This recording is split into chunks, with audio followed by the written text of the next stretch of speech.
అందరికీ నమస్కారం.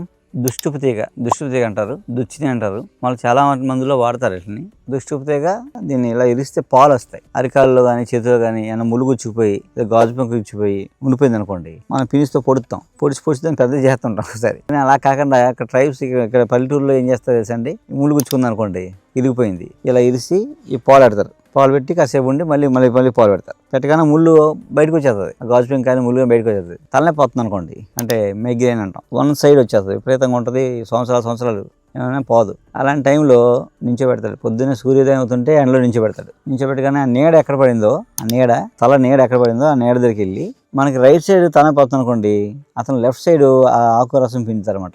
ఈ ఆకు రసం అక్కడ వేస్తాడు, వేస్తే తలం తగ్గిపోద్ది. అలాగే కుడివైపు వస్తే ఎడమవైపు వేస్తాడు, తగ్గిపోద్ది.